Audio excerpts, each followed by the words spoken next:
Okay, let's dive right in. It's 2025, and, well, it's pretty undeniable, isn't it? If you're running a local business and you're not seriously on social media, you're just missing out big time. Mm-hmm. Big time. But what's interesting and what our sources really dig into is how many of these businesses, they really struggle with it. Like they know they should be doing it, but they're using old methods or maybe haven't even started properly. Exactly. And that struggle, well, that's where the opportunity lies, right? For someone like you listening right now who might be thinking about starting something new. Absolutely. The material we looked at basically gives you a roadmap. How could you build a social media agency specifically for these kinds of local businesses, helping them not just, be online, but actually connect and grow? Yeah, it's not just theory. Our sources lay out the current landscape, Yeah. the step-by-step on how to get started, and even like how to grow the thing once you're up and running. So the mission for this deep dive is pretty clear. We want to pull out the really crucial bits, the actionable stuff from these sources. Giving you a solid understanding of this whole business idea and, how you might actually make a go of it. Okay, so thinking about that bigger picture first, the opportunity. It's clear, like you said, local businesses know they need social media in 2025. There's always a but. Right. The but is that, according to the sources, a lot of them are kind of stuck. Maybe using tactics that worked 5 years ago or just not getting the results they need to, well, compete. Yeah, and often it's not that they aren't trying, it's more they don't have the specific know-how or honestly just the time. They're busy running their actual business, right? Exactly. And that creates the need. They're looking for someone to make it easy, make it effective, someone who can handle the online customer connection stuff without them needing to become, social media gurus overnight. So what does that help actually look like? What are they buying? Good question. The sources detail it pretty well. It's things like creating the actual posts, the content, Yep. engaging with comments and messages, that community side. Running ads too, presumably. Oh, yeah, definitely running targeted ad campaigns. And this is crucial, tracking their results, looking at the analytics to see what's working, what's not, and then adjusting. So it's way past just posting a picture now and then. Miles past that. The sources really hammer this home. It's about crafting a strategy for growth, understanding what that specific plumber or restaurant or gym wants to achieve, and then using social media tools to actually get them there. Which sounds like it could be pretty rewarding work, especially if you like seeing, tangible results from what Yeah, you do. definitely. Okay, so moving on to the how. How do you actually launch this thing? The first big piece of advice from the sources is identify your niche. Right, niching down. Which might sound a bit weird at first, like, aren't you limiting yourself? That's the immediate thought, yeah. But the sources argue pretty strongly that it's actually the opposite. How so? Well, by specializing, you stand out. If you're the go-to person for, say, local restaurants, they're more likely to find you and trust you because you understand their specific world. It's about becoming that specialized tool, not just a generic one. Okay, that makes sense. Like knowing the difference between promoting a cafe versus a roofing company. Very different needs. Totally different. And the sources give concrete examples.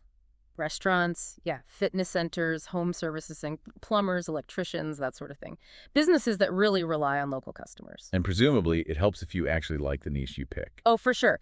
If you're genuinely interested in, say, the local food scene, Yeah. you'll just naturally get what works better online for a restaurant. Your passion translates into better strategy. Okay, niche identified. What's next? You got to have the skills, right? Absolutely fundamental. The sources are clear, passion is great, but you need the actual social media marketing skills to back it up. You need to know how to do this stuff effectively. And where do you get those skills? Is it back to school? Not necessarily full-time school, no. The sources point to loads of options. Online courses are huge, places like Coursera, Udemy.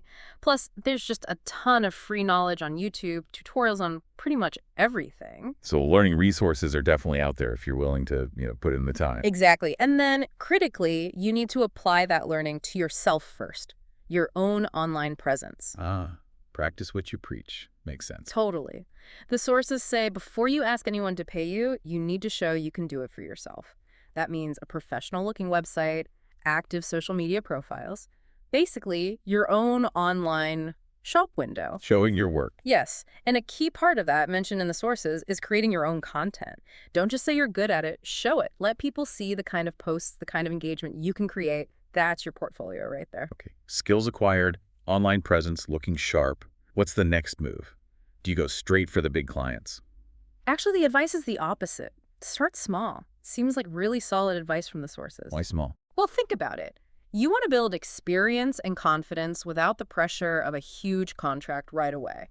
So, the sources suggest maybe offering your services at a discount or even for free, just initially. Free? Yeah, but strategically. Find a couple of small local businesses you think you can genuinely help. The goal isn't just the experience, though that's valuable. It's about getting proof. Exactly. Yeah. Testimonials, case studies, the sources stress how vital this is. Having a real local business owner say, yeah, they did great work for us. That's gold when you start pitching paying clients. Okay, I see the logic. Build that social proof first. Get those success stories under your belt. Then you're in a much better position to start charging proper rates and thinking about, taking on more work. And sticking with that local focus, networking comes up too, right? Hugely important, according to the sources, especially if your niche is local businesses. It just makes sense, doesn't it? Relationships matter. So how do you do that effectively? Just walk into shops.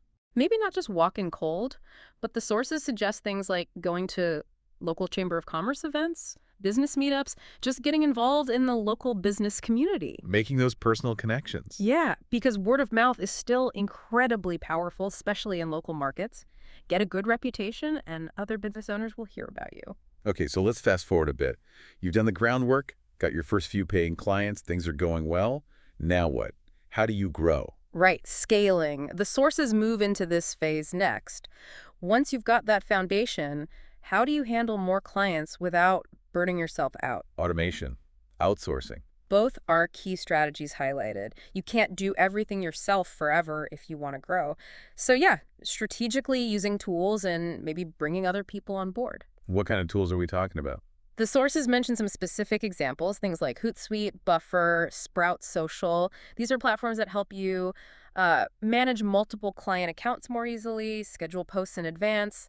Basically, they buy you back time. Time you can then use for like strategy or finding new clients. Precisely. And then as you grow more, the sources talk about hiring, maybe another social media manager or someone who just focuses on creating content, building out your team. It's about leverage, I guess. Yeah, leveraging tools and people.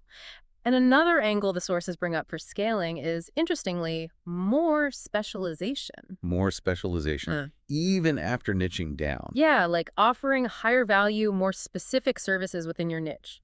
This allows you to potentially charge more and attract clients with bigger needs. Okay, give me an example. So maybe instead of just general social media management, you specialize in running complex social media advertising campaigns. Or perhaps you become the expert in creating video content specifically for Instagram Reels and TikTok for local businesses. Or maybe facilitating partnerships with local influencers, that sort of thing. Exactly. That's another example the sources mention. By really drilling down into a specific high-demand service, you become the go-to expert for that. And that could potentially lead to bigger clients down the line too, right? Yeah.